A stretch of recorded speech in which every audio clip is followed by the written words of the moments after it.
हरि ओम हरि ओम हरि ओम। वर्णानामर्थसंघानां रसानां छन्दसामपि मंगलानां च कर्तारो वन्दे वाणी विनायको। अज्ञानतिमिरान्धस्य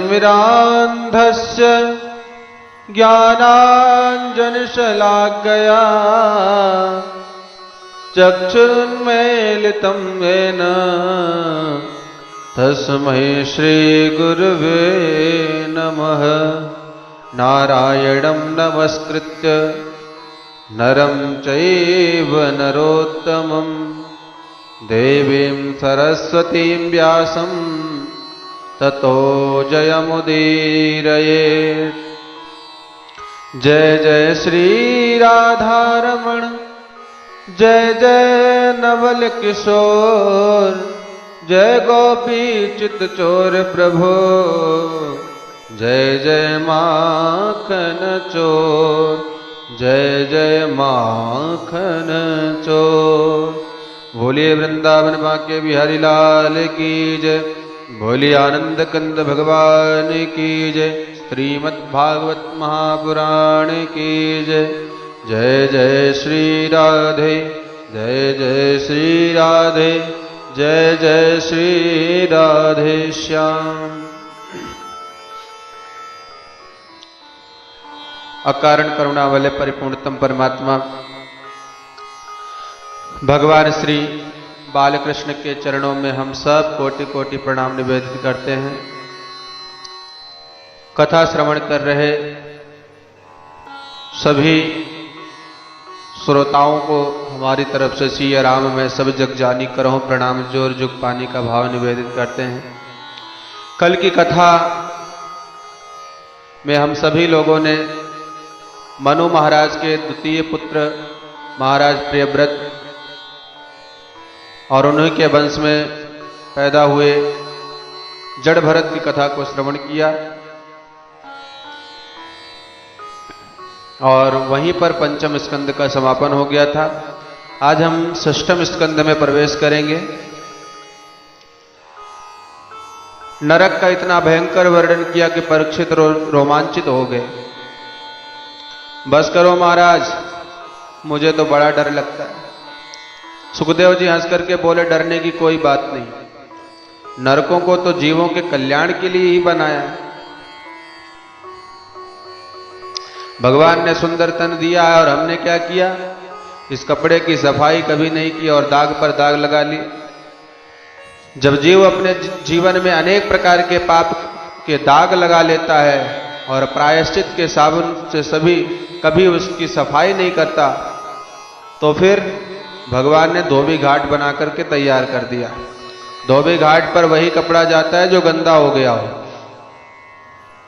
उस विडंबना से बचना चाहो तो बढ़िया साबुन लेकर के अपने हाथ से ही रगड़ रगड़ करके साफ करो। परीक्षित ने कहा सफाई हो जाए ये तो अच्छी बात है, परंतु ये तो सफाई का बहुत ही विचित्र तरीका है। और यदि साबुन ढूंढा जाए तो कौन सा साबुन सबसे बढ़िया है? आप तो कोई ऐसा साबुन बताओ महाराज जो सस्ता सा हो और एक बार रगड़ने से मैल सारा धुल जाता हो। सुखदेव जी प्रसन्न होकर के बोले, अच्छा तो नोट करो, इतना बढ़िया और इतना सस्ता साबुन है कि एक बार रगड़ करके धो लिया तो बड़े बड़े दाग ढूंढते ही रह जाओगे, कहीं मिलने वाला नहीं। केचित् केवलया भक्त्या वासुदेव परायणा अघम धनवंति कार्सेयन् निहारम्यो भास्कर। सुखदेव भगवान कहते हैं, परीक्षित जैसे भुवन भास्कर सूर्य नारायण के उदय होने पर संपूर्ण त्रिभुवन का अंधकार समाप्त हो जाता है, ऐसे ही भगवान के मंगलमय नाम का मुख से गान करते ही जीव के जन्म जन्मांतरों के पाप पुंज भस्मीभूत हो जाते हैं। परीक्षित ने कहा, महाराज ऐसा कभी हुआ भी है क्या? वही प्रमाण दीजिए। तब सुखदेव जी महाराज ने अजामिलो उपाख्यान सुनाते हुए कहते हैं कि कन्नौज में रहने वाला अजामिल ब्राह्मण बहुत बड़ा वेद पाठी मातृ पितृ भक्त था, पतिव्रता पत्नी भी थी, आज्ञाकारी बेटे भी, सब कुछ था। पर दुर्दैवश एक दिन समिधा बीनने गया और जंगल में किसी शूद्र को वैश्या के साथ रमण करते देख लिया, तो उसका मन भी मलिन हो गया और उसी वैश्या के साथ हमेशा के लिए चला गया। 10 संतानें हुई महाराज। सबसे छोटे बेटे का नाम संतों के कहने से इसने नारायण रख लिया। बात बात पर उसी को बुलाता था। एक बार जब मृत्यु का क्षण निकट आया तो काले काले यमदूत अपनी ओर दिखाई पड़े। डर के मारे इसने अपने बेटे नारायण को बुला दिया, बेटा नारायण बचाओ, बेटा नारायण बचाओ। जहां ये शब्द भगवान के पार्षदों के कान में पड़ा कि दूरे क्रीडन आकाशक्तम पुत्र नारायण आवाह्यम प्लावितेन स्वरेणोच्चैर आजुहाव कुलेन्द्रिय, पूरे बल के साथ जब पुकारा नारायण बचाओ, तत्क्षण भगवान के 4 पार्षद प्रकट हो गए और दूतों को धक्का मार करके यमपाश से मुक्त कर दिया। यम के दूत तुरंत उठ करके खड़े हो गए। क्यों भैया, तुम 4 चमकीले चमकीले कहां से चले आए? विष्णु दूतों ने कहा तुम बताओ, तुम काले कलूटे कहां से आ गए? यमदूतों ने कहा हमें नहीं जानते, हम यमराज के दूत हैं, पापियों को पकड़ने का काम करते हैं। आपका परिचय? विष्णु दूतों ने कहा भगवान श्रीमन नारायण के दूत हैं, नारायण को पुकारने वालों को लेने हम आ जाते हैं। तुमने सुना नहीं ये कितनी जोर से चिल्लाया नारायण बाबा बचाओ, और फिर भी तुम उसे पकड़ने का दुस्साहस कर रहे हो। यमदूतों ने कहा किसी और को पागल बनाओ, तुम्हें नहीं मालूम इसके बेटे का नाम नारायण है? ये तुम्हारे मालिक को नहीं अपितु अपने पुत्र को पुकार रहा है। विष्णु दूतों ने कहा हमें इससे कोई प्रयोजन नहीं है, नारायण नाम हमारे मालिक का है और आज से नहीं अनादिकाल से। अरे इसके बेटे का नाम नारायण तो 2-4 साल पहले ही तो रखा होगा, पर हमारे स्वामी का नाम नारायण तो अनादिकाल से है, तो बोलो नाम किसका मानेंगे? सांकेतम पारिहास्यम वास्तोभम हेलनमेव वा वैकुंठ नाम ग्रहण शेषागहरम विदु। भगवान के मंगल में नाम का एक बार गान करने से ही जीव के समस्त पाप क्षण भस्मीभूत हो जाते हैं, चाहे वह कैसे भी ले। गोस्वामी तुलसीदास जी लिखते हैं भाय को भाय अनख आलस हूँ, नाम जपत मंगल दिस दस हूँ। वस्तु शक्ति की अपेक्षा नहीं रखती, अग्नि में दाह तत्व की शक्ति है। अब हमें ज्ञान हो या ना हो, पर आग को छूने लगेंगे तो जलाए बिना रहेगी नहीं। इसी प्रकार विष में मारक शक्ति है, हमें ज्ञान हो या ना हो, पर विष पी लिया तो कोई बचाने वाला नहीं। वैसे ही अनजाने में प्रभु का नाम लेवे तो क्या उसे तरना नहीं पड़ेगा? क्योंकि नाम में जो तारक शक्ति है वह तारक शक्ति तो अपना काम करेगी। तुमने श्रद्धा से लिया, श्रद्धा से, उससे कोई प्रयोजन नहीं। इसलिए कहीं भी कैसे भी जपो, भगवत पार्षदों और यमदूतों के बीच बहुत बांस हुई। फिर भी जब नहीं माने तो भगवत पार्षदों और यम के दूतों की खूब पिटाई की। यम के दूत अंत में अजामिल को छोड़ करके भाग गए। विष्णु दूत भी अंतर ध्यान हो गए। दोनों के संवाद को अजामिल ने ठीक से सुना था, आंखों से दोनों को देखा था, इसलिए तुरंत वैराग्य हो गया। विचार करने लगा जब धोखे से नाम लिया तब तो ये चमत्कार हो गया, और कहीं सचमुच मैंने प्रभु को ही पुकारा होता तब क्या हो जाता। सबको छोड़ करके अजामिल हरिद्वार आया और यहाँ पर खूब भजन करके गंगा द्वार मुपे पाया मुक्त सर्वानुबंधना, समस्त बंधनों से मुक्त होकर के अंत में परम पद को प्राप्त हुआ। और उधर यमदूतों ने यमराज के सामने कालदंड फेंक दिया, आज से तुम्हारी ऐसी नौकरी हमें नहीं करनी। यमराज ने पूछा क्या हो गया भाई? यमदूत बोले आपके भेजे हम गए और 4 लोगों ने हमें ही मार करके पीट करके भगा दिया। कारण सिर्फ इतना था कि वह जीव अपने बेटे नारायण को पुकार रहा था और वह कह रहे थे कि हमारे स्वामी का नाम नारायण है। दौड़ करके यमराज ने उनके मुंह पर हाथ रख दिया। अरे धीरे से बोलो। यमदूत ने पूछा क्यों महाराज? यमराज बोले अभी मंगलमय नाम जो तुमने लिया है, कहीं चिल्ला चिल्ला करके 2-4 बार और बोले और इन पापियों के कान में पड़ गया तो नरक में जो पड़े हैं सबको विदाई देनी पड़ेगी, मेरा तो सारा व्यापार ही ठप हो जाएगा। यमदूतों ने पूछा, अच्छा महाराज ऐसा चमत्कार है तो बताइए इस नाम की महिमा क्या है? धर्मराज बोले, भैया हम क्या बताएंगे तुम्हें नाम की महिमा, भगवान से पूछो तो भगवान भी नहीं बता पावे। कहव कहाँ लगी नाम बढ़ाई, राम सकहिन राम गुण गाई। यमदूत बोले, अच्छा महाराज तो जिसकी महिमा कोई बता ही नहीं सकता, जिस तत्व का प्रतिपादन कोई कर ही नहीं सकता, वह तो कपोल कल्पना भी हो सकती है। धर्मराज बोले, भैया ऐसी बात नहीं है, हम 12 लोग हैं जो थोड़ा बहुत तो जानते हैं। कौन कौन? स्वयंभू नारद शंभु कुमार कपिलो मनु प्रहलादो जनको भीष्मो बलिर्वैया सकीवर्यम द्वादशैते विजानीमो धर्मम भगवतम भटा। ये 12 परम भागवत माने जाते हैं, इसलिए वैष्णव लोग 12 तिलक धारण करते हैं। श्रीमद् भागवत में भी 12 स्कंद है, 12 मंत्र का भी बड़ा महत्व है। और इस प्रकार से जब नाम की गरिमा का निरूपण किया तो यम के दूत बोले, अब हमें ज्यादा झंझट में नहीं पड़ना, हमें तो सीधी सीधी बात बता दो कि हम किसे पकड़ने जाएं। धर्मराज ने कहा, जिह्वा न भक्ति भगवत गुणान मधेयम चेतश्च न स्मरति तच्चरणारविंदम कृष्णाय नो नमति यच्छिरेकादपि तानान यद्वमस्तो कृत विष्णु कृत्यान। यमराज कहते हैं, जिनकी जीवा से हरि का नाम ना निकले, जिनका सिर हरि के चरणों में ना झुके, जिनका चित्त हरि के चरणों का चिंतन ना करे, बस ऐसे लोग को लाया करो, बाकी किसी को हाथ मत लगाना। सुखदेव कहते हैं, परीक्षित ये कथा मुझे कुंभज अगस्त महर्षि ने मलय पर्वत पर भगवत सेवा में सुनाए थे, जो आज प्रसंगानुसार मैंने तुम्हें सुना दिया। अब तुम ही बताओ इससे ज्यादा नाम की महिमा और क्या हो सकती है।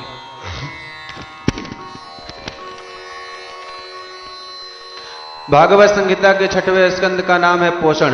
पोषण का तात्पर्य पोषणा तदनुग्रह, भगवान का जीवों पर किस प्रकार से कैसे अनुग्रह होता है। जीव कर्म करता जाए, कर्मानुसार फल भोगता जाए, तो फिर भगवान की आवश्यकता कहाँ रह जाएगी। इसीलिए इसी आधार पर महाप्रभु श्री वल्लभाचार्य ने पुष्टि मार्ग की स्थापना की, क्योंकि भगवान की कृपा दृष्टि की परम आवश्यकता है। जीव कर्म करता जाए, फल भोगता जाए तो कल्प कल्पांतरों में भी कल्याण होने वाला नहीं, पर भगवान की कृपा दृष्टि सब कुछ कर सकती है। आपने किसी की हत्या कर दी, अपराध सिद्ध हो गया, तो न्यायाधीश तो अपने आपको फांसी की सजा सुनाएगा, ये रहा कानून। अब राष्ट्रपति का स्वतंत्र अधिकार है कि वह आपको अपनी कृपा से फांसी से बचा सकता है। ऐसे ठाकुर जी के सारे अधिकार स्वतंत्र हैं, वह जो चाहे सो कर सकते हैं। इसलिए जीव को सर्वथा उनकी कृपा का आश्रय ग्रहण करना चाहिए। अजामिल जैसा पापी धोखे से पुत्र के माध्यम से प्रभु का नाम लिया और भगवान का कृपा पात्र बन गया। ये नाम की महिमा नहीं है, ये नामाभास की महिमा है। भ्रमवशात लिया हुआ प्रभु का नाम कितना चमत्कारी है।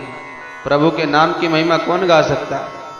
अब परीक्षित ने प्रश्न किया, भगवान आपने मुझे जो ध्रुव जी का चरित्र और वंश सुनाया, वह वंश आपने केवल प्राचीन बरही के पुत्र प्रचेताओं तक सुनाया, उसके बाद आपने उनका वंश आगे नहीं बताया, आगे क्या हुआ।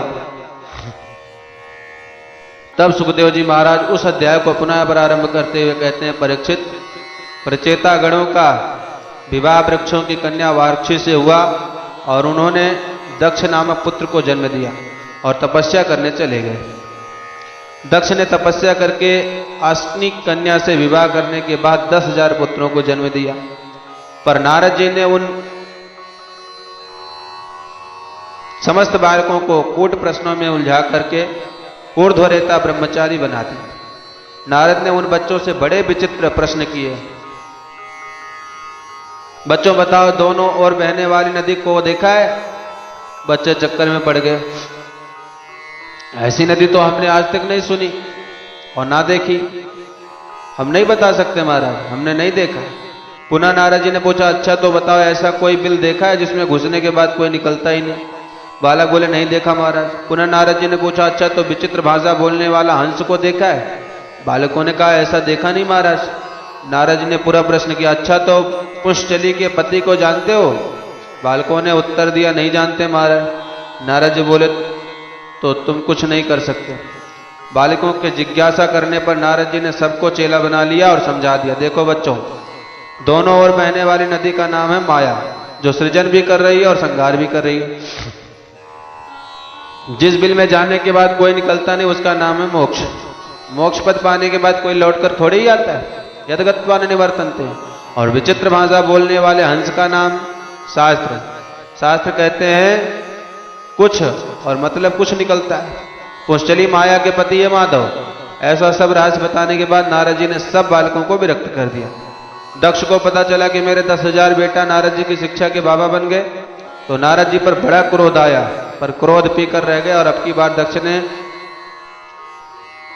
1000 बच्चों को जन्म दिया। नारद जी ने उन्हें भी कूट प्रश्नों में उलझाकर महात्मा बना दिया। अब तो दक्ष के क्रोध का पारा हृदय से ज्यादा बढ़ गया और स्थिति ये आई कि सामने ही नारद जी आ गए। फिर क्या था, नारद जी को दक्ष ने हजारों गालियां सुना डाली। अहो असाधो साधो नाम साधु लिख्य नस्तोया अस्वाध्य कार्य भरकाणाम भिक्षोर मार्ग प्रदर्शिता। दक्ष ने कहा, अरे भिखमंगों का रास्ता दिखाने वाले पाखंडी नारद, तूने मेरे नन्हे नन्हे बच्चों को जिन्होंने अभी दुनिया भी नहीं देखी उन्हें तूने बाबा बैरागी बना दिया।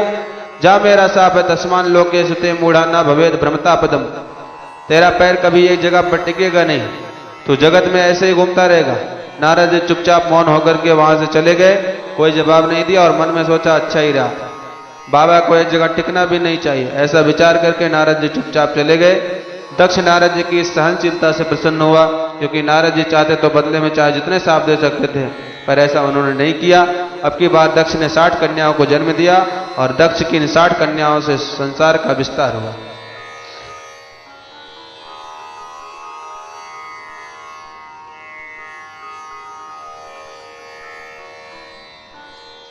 इन 60 कन्याओं में 13 कश्यप जी क्यों ब्याही गई, दिति अदिति धनु काष्ठा सुरसा ईला ताम्रवती क्रदो विनिता आदि। ये सब कश्यप जी की पत्नियां हैं। अश्विनी भरणी कृतिका रोहिणी आदि 27 कन्या चंद्रमा को ब्याही। कश्यप जी की दिति नामक पत्नी से दैत्यों का जन्म हुआ। दिति की रचना नामक एक बेटी थी जिसका विवाह त्वष्टा मुनि के साथ हुआ। इनको 2 बेटा हुए, विश्वरूप और सन्निवेश। विश्वरूप ब्रह्मज्ञानी था और इतना अद्भुत ब्रह्मज्ञानी था कि देवताओं का पुरोहित बना। परीक्षित ने पूछा, महाराज देवताओं के पुरोहित जब बृहस्पति हैं तब भला विश्वरूप क्यों बने? सुखदेव जी बोले, राजन एक बार इंद्र अपने दरबार में अप्सराओं का नाच गाना देख रहा था। इतने में उनके गुरु बृहस्पति जी आ गए, तो इंद्र ने गुरु जी को देखते हुए भी अनदेखा कर दिया। उसे लगा कि स्वागत में चक्कर में नाच गाने का आनंद किरकिरा हो जाएगा। गुरु जी समझ गए, वाह चेला हमें देख करके मुंह घुमा रहा है। गुरु जी नाराज होकर के अंतर ध्यान हो गए। अब इंद्र ने चारों तरफ बहुत ढूंढा पर गुरु जी कोई पता नहीं। देवराज इंद्र ब्रह्मा जी के पास आकर के बोले, पितामह हमारे गुरु जी नाराज होकर के चले गए, अब हम क्या करें? ब्रह्मा जी ने कहा, एक काम करो, जब तक गुरु जी प्रसन्न ना हो जाएं तब तक विश्वरूप से मार्गदर्शन प्राप्त करो। सारे देवता विश्वरूप के पास आए और प्रार्थना की। विश्वरूप ने पहले तो मना किया, अरे भाई पुरोहित कर्म करने से ब्रह्मतेज क्षीण होता है। हम लोगों को तो एकमात्र धन है शिलोच्छ वृत्ति अकिंचना नाम ही धर्म शिलोच्छनम। अर्थात खेतों से जब पकी हुई फसल काट ली जाए तो जो 2-4 दाने पड़े रहते हैं उन्हें बीन कर लेना और उसे कहते हैं शिला। और जहां अनाज का व्यापार होता है, व्यापार जब संपन्न हो जाए, शाम को दुकानें बंद हो जाएं, तो व्यापार से गिरे हुए इधर उधर बिखरे हुए 2-4 दाने पड़े हों उन्हें उठा लिया जाए तो उसे कहते हैं ओच्छ। तो खेतों से शिला बीन लाना और दुकानों से बिखरे हुए अनाज के दानों को भी बीन लाना और उसी के द्वारा उदर भरकर अपना जीवन यापन करना, यह सबसे सर्वोत्तम पावन पवित्र वृत्ति मानी जाती है। जो वीतराग महापुरुष होते हैं वह इसी से ही अपनी आजीविका चलाते हैं। अरे जीवन निर्वाह के लिए भी तो कुछ चाहिए और इतने में जीवन निर्वाह हो जाता है, तो ये विशुद्ध वृत्ति मानी जाती है। विश्वरूप बोले, हमें कुछ कामनाएं नहीं, इसलिए हम पौरोहित्य कर्म ही नहीं करेंगे। देवताओं ने जब ज्यादा ही हमने भी नहीं की तो फिर स्वीकार करना पड़ा। विश्वरूप पुरोहित बने और इंद्र को सर्वप्रथम नारायण कवच का उपदेश दिया। ये नारायण कवच का बड़ा महत्व है। जो भी विजाति इस नारायण कवच का नित्य पाठ करे उसके ऊपर कोई भी विघ्न बाधा, किसी प्रकार का तंत्र मंत्र का प्रयोग कामयाब नहीं होता, कोई उसका अहित नहीं कर सकता। एक बार कौशिक नाम के मुनि इस नारायण कवच का नित्य पाठ किया करते थे। जब उनका शरीर छूट गया तो चित्ररथ गंधर्व उधर से अपने विमान पर बैठकर जा रहा था कि अचानक उस स्थान पर उसका विमान टपक करके नीचे गिर गया। उसने बालखिल ऋषियों से पूछा, महाराज मेरा विमान तो बिल्कुल ठीक है, तो गिर कैसे पड़ा? बालखिल ऋषियों ने कहा, इस महात्मा के नारायण कवच का पाठ करने से हड्डियों में चुंबकीय शक्ति आ गई, इसलिए जब तक इस महात्मा की अस्थियों को जल में प्रभावित नहीं करोगे तब तक तुम्हारा विमान उड़ने वाला नहीं। चित्ररथ आश्चर्यचकित रह गया कि मरने के बाद महात्मा की हड्डियां ही नीचे टपका लेती। बालखिल्य वचनाद अस्थि नान्यदाय विस्मिता। अब विश्वरूप ने देवताओं की शक्ति बढ़ाने के लिए बड़ा भारी यज्ञ करवाया, परंतु जोर जोर से नाम तो देवताओं का लेकर के आहुति देते हैं और धीरे से दैत्यों के नाम की भी आहुति डालते हैं, क्योंकि दैत्य इनके मामा जी लगते हैं। अब तो इंद्र को क्रोध आ गया कि गुरुजी गड़बड़ कर रहे हैं। विश्वरूप के 3 सिर थे तो इंद्र ने तलवार उठाई और गुरुजी के तीनों सिर काट दिए। अब इंद्र को तो ब्रह्म हत्या लग गई। तब इंद्र ने उस ब्रह्म हत्या को 4 भागों में बांट दिया। पहला भाग पृथ्वी को दिया जो ऊसर भूमि के रूप में है, दूसरा भाग जल को दिया जो झाग के रूप में, तीसरा भाग वृक्षों को दिया जो गोंद के रूप में है, चौथा भाग स्त्रियों को दिया जो रज के रूप में है। 4 लोगों में ब्रह्म हत्या बांटकर इंद्र तो बच गए, परंतु त्वष्टा को क्रोध आ गया कि मेरे पुत्र विश्वरूप को पहले तो गुरु बना लिया और बाद में अपना कार्य सिद्ध करके उसकी हत्या कर दी।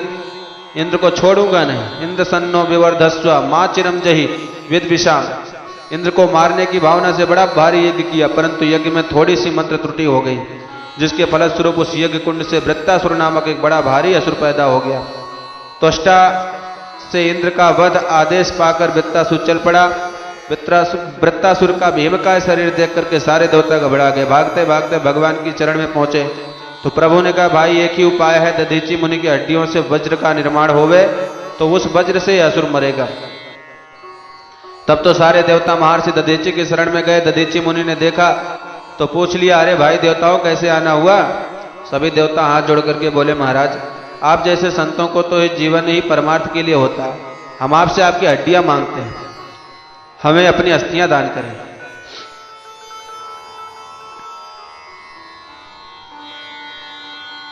अब दधीची मुनि पहले तो खूब हंसे और फिर बोले।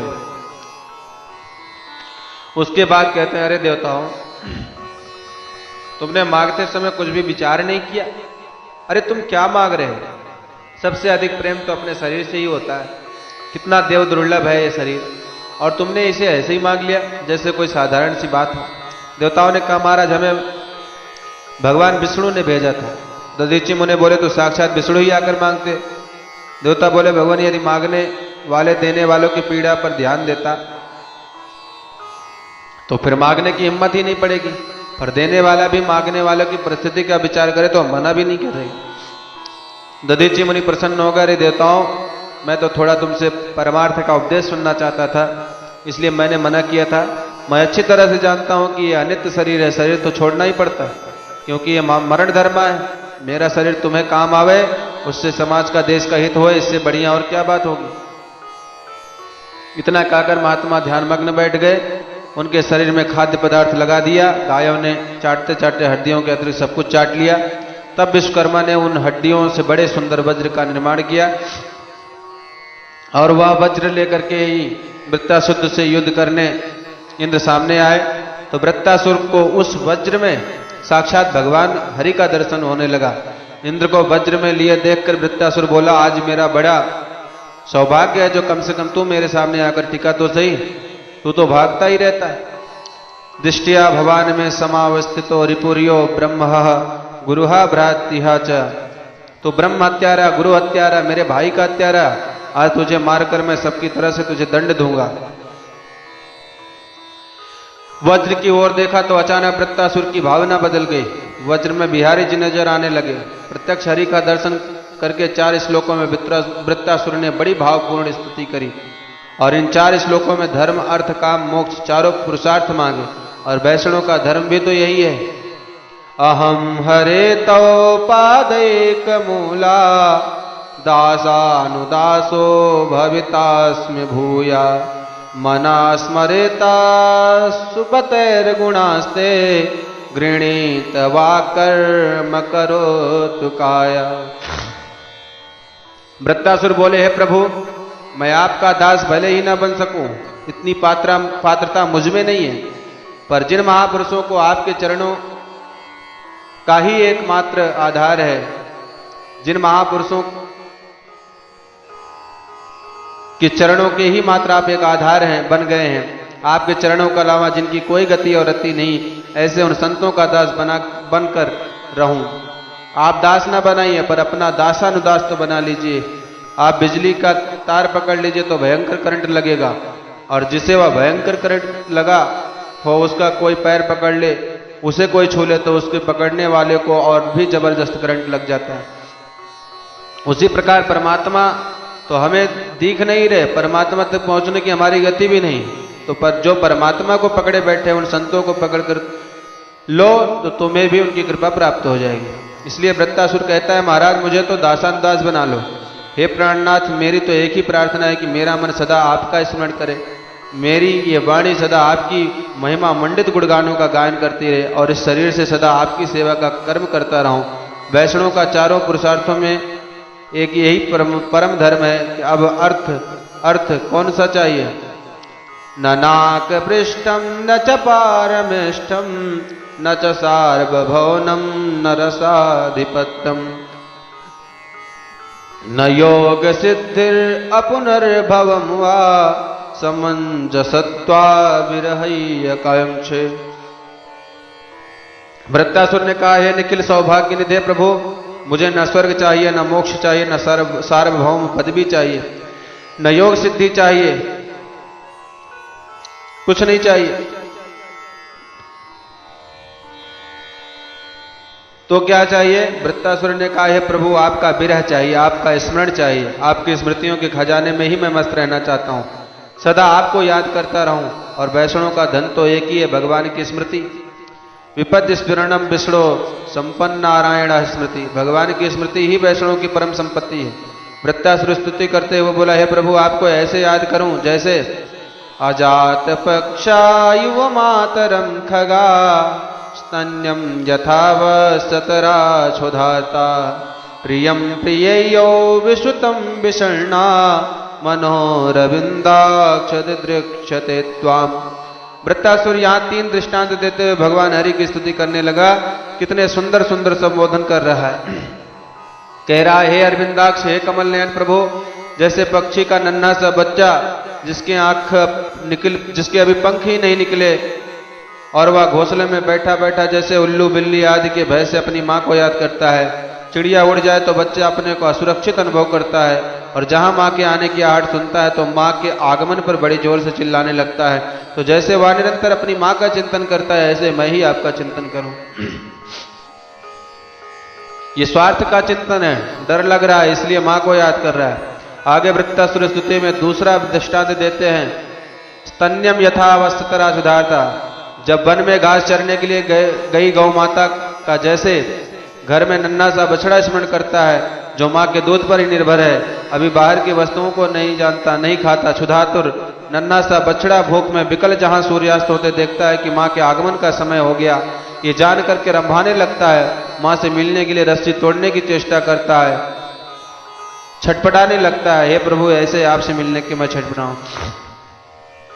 अब यहां पर भी स्वार्थ है, यहां भूख का भजन हो रहा है। गौ माता आकर जब चकाचक दूध पिला देती हैं, फिर बछड़े में वह तड़प नहीं रह जाती। वृत्तासुर आगे तीसरा दृष्टांत देते हुए कहता, यथा प्रियम प्रियैव विश्रुतम विषण्णा, जैसे परदेश गए हुए प्रीतम का उसकी प्रिया घर में बैठी बैठी प्रतिपल स्मरण करती है, ध्यान करती, प्रभु मैं उसी प्रकार आपका भजन करूं। अब अंतिम पुरुषार्थ मोक्ष विषयक चर्चा वृत्तासुर करने लगा। वृत्तासुर कहता है, मेरा जन्म मरण छूट जाए, ऐसा मोक्ष मुझे नहीं चाहिए। मैं तो कहता हूं कि कर्मानुसार चाहे जितने मेरे जन्म होए, चाहे जितनी बार मरूं, उसकी चिंता मुझे नहीं, लेकिन ममोत्तम श्लोक जने सुसख्यम संसार चक्रे भ्रमता स्वकर्म भी तन्माययात्मा आत्मजदार गेहे स्वसक्त चित्तस्न नाथ भूयात्। वृत्तासुर स्तुति करते हुए बोले, जन्म मरण चाहे कितना भी हो, पर हर जन्म में आपके रसिक भक्तों का, जिनके चरणों में अत्यंत रति प्रीति है, हर जन्म में संग मिलता रहे, उन्हीं का सानिध्य मिलता रहे, और आपकी माया से मोहित चित्त वाले संसारियों का संग कभी ना मिले, बस यही मेरी मुक्ति है। वृत्तासुर ने जब इस प्रकार बड़ा भावपूर्ण स्तवन किया तो इंद्र सुनकर के गदगद हो गए। अहो दानव सिद्धोसी यस्ते मत रीदृषि। इंद्र बोले, हे दानवराज, तुम तो सचमुच धन्य हो जो रणभूमि में भी तुम्हारे ऐसे पावन विचार बने हुए हैं। और अचानक वृत्तासुर का आसुरी भाव जागृत हो गया। तुरंत वृत्तासुर इंद्र से बोले, इंद्र सावधान, मेरे प्रहार को स्वीकार करो। इंद्र की सावधान करके एक मुक्का घुमाकर इंद्र के वाहन ऐरावत हाथी के माथे पर मार दिया। हाथी मूर्छित होकर के गिर पड़ा। इंद्र के हाथ का वज्र छूट गया। अब गिरा हुआ वज्र उठाने में इंद्र को शर्म आने लगी तो वृत्तासुर खड़े होकर कहता, अरे इंद्र चुपचाप वज्र उठा लो, क्योंकि इसके बिना मैं मरने वाला नहीं। ऐसी धर्मनिष्ठा देखकर इंद्र तो बड़े लज्जित हुए और अंत में वज्र उठा ही लिया। हाथी पर हाथ फेर करके स्वस्थ किया और इंद्र ने पुनः युद्ध करने के लिए सावधान हो गए। दोबारा प्रहार करने के लिए वृत्तासुर बढ़ा तो इंद्र ने तुरंत अपने वज्र से वृत्तासुर का हाथ काट दिया। दूसरी भुजा से मुष्ट का प्रहार करने लगा तो दूसरी भुजा को भी काट दिया। अब तो दोनों हाथों से रहित बड़ा विकराल लगने लगा। अब की बार वृत्तासुर मुंह फाड़ करके पूरे वेग से दौड़ा और जब तक इंद्र कुछ कर पाते तब तक इंद्र को ही मुंह में रख करके निकल गया। देवताओं में हाहाकार मच गया, अरे ये तो इंद्र को ही निकल गया। पर इंद्र के हाथ में चूंकि वज्र था और इंद्र के पास नारायण कवच का बल था, इसलिए इंद्र मरे नहीं और पेट में बैठे बैठे वज्र से उसका पेट फाड़ने लगे। वृत्तासुर का पेट फाड़ते फाड़ते 1 साल बाद इंद्र वृत्तासुर का पेट फाड़ करके बाहर निकल पाए। तब वृत्तासुर का अंत हुआ।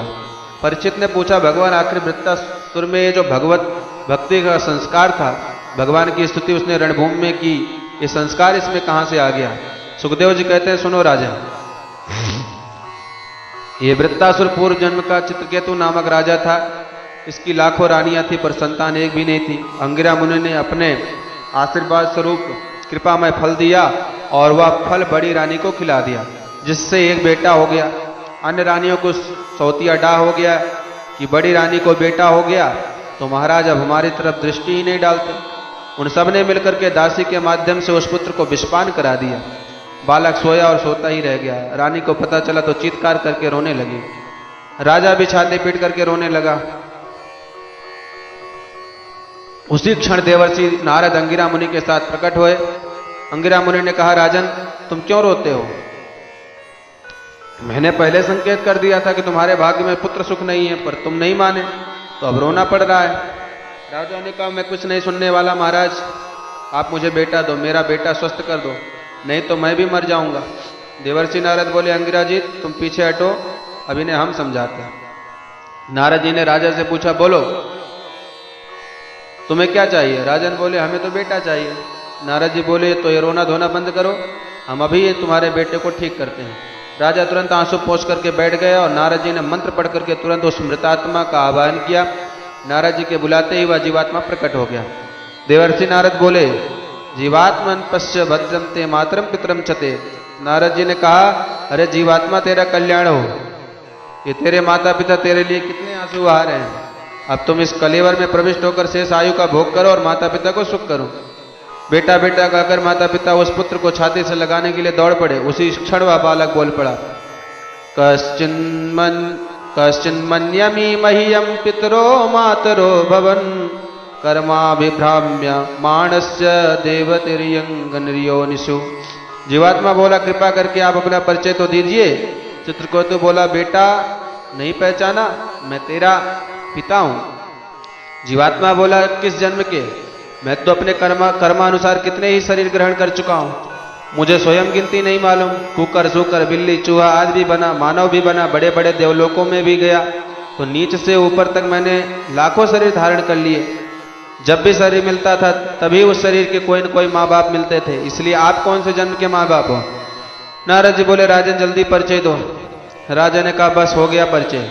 हम रोते रोते आंख फोड़ बैठे और ये देखो हमसे परिचय पूछ रहा है, हमें पहचानता तक नहीं। अब मैं समझ गया कि सब नकली संबंध है, शरीर के साथ बनते हैं और शरीर के साथ छोड़ जाते हैं। अब तो मैं अपना शाश्वत संबंध प्राप्त करना चाहता हूं जो कभी हमसे अलग नहीं हो सकता। ये देवर्षि नारद आप यह बताइए कि वह नित्य संबंधी कौन है? तब नारद जी ने उपदेश दिया और चित्रकेतु ने संकर्षण भगवान की उपासना करके अंत में विद्याधर लोक को प्राप्त कर लिया। अब चित्रकेतु विद्याधर बनकर के विमान में बैठा विचरण करता हुआ एक बार कैलाश पर्वत पहुंच गया। वहां जाकर के उसने देखा कि भगवान शंकर माता भवानी को अपनी गोद में बैठा करके संतों को ब्रह्म ज्ञान का उपदेश दे रहे हैं। चित्रकेतु चक्कर में पड़ गया, सबके बीच में आकर के वह भगवान भोलेनाथ के उल्टा सीधा बोलने लगा। ये धर्माचार्य बने फिरते हैं, इन्हें शर्म भी नहीं आती, इन्हें पता नहीं है कि समाज में ऐसे ही बैठा जाता है। ऐसे लोग गुरु साक्षात धर्म वक्ता शरीरिणाम आस्ते मुख्या सभायाम वै मिथुनी भूयाम भारी। इस प्रकार चित्रकेतु अनर्गल प्रलाप करने लगा। भोलेनाथ तो हंसते रह गए, पर भवानी को बड़ा क्रोध आ गया। ऐ मूर्ख, तू शिष्टाचार हमें सिखाने कहां से आ गया? हम पर तूने पाप दृष्टि डाली, इसलिए हे दुर्मति, जा तू पापमती असुर हो जा। तब चरणों में गिर करके भवानी को प्रणाम किया। प्रतिग्रहणाम ते शापम, हे माते आपका शाप मुझे स्वीकार है। मैं इसलिए क्षमा नहीं मांग रहा कि आप मुझे शाप मुक्त कर दें, आपका शाप मुझे स्वीकार है। प्रार्थना इसलिए कर रहा हूं कि आप जगन माता हो, आपको मेरे व्यवहार से कष्ट हुआ, उसका मुझे बड़ा दुख है। मुझे जो अनुचित लगा वह मैंने कह दिया, पर मेरी वाणी से आपको कष्ट पहुंचा, इसलिए क्षमा चाहता हूं। पार्वती जी चित्रकेतु के स्वभाव से प्रसन्न होकर के बोली, भैया मेरा शाप तो मिथ्या हो नहीं सकता, तू असुर जरूर बनेगा, पर असुर देह में तेरी भगवत भक्ति बनी रहेगी, यह मेरा आशीर्वाद है। सुखदेव भगवान कहते हैं, परीक्षित वही चित्रकेतु के माता भवानी के शाप से वृत्तासुर बना। भगवत भक्ति के संस्कार के कारण रणभूमि में भी इसे भगवान की दिव्य स्तुति की और आज वज्र के द्वारा इसका उद्धार हो गया। दिति के मरुदगण नामक 49 बेटे ऐसे भी हुए जो असुरों के भ्राता होने पर भी देवताओं में गिने गए। या वायु के ही विविध रूप हैं। पुंसवन व्रत के प्रभाव से दिति माँ के गर्भ में उनके 49 टुकड़े होने पर भी यह बालक मरे नहीं, और अंत में देवताओं के बंधु बनने के कारण इनकी गणना भी देवताओं में ही की गई।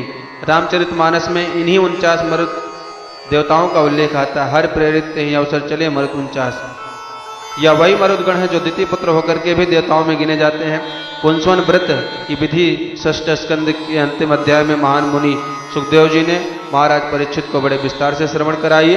बोलिए सदगुरुदेव भगवान की जय, बोलिए आनंद कंद भगवान की जय, बोलिए भक्त वत्सल भगवान की जय, बोलिए श्री वृंदावन बांके बिहारी लाल की जय। श्रीमद् भागवत महापुराण की जय। जय जय श्री राधे, जय जय श्री राधे, जय जय श्री राधे श्याम। ओम शांति शांति समाप्ति।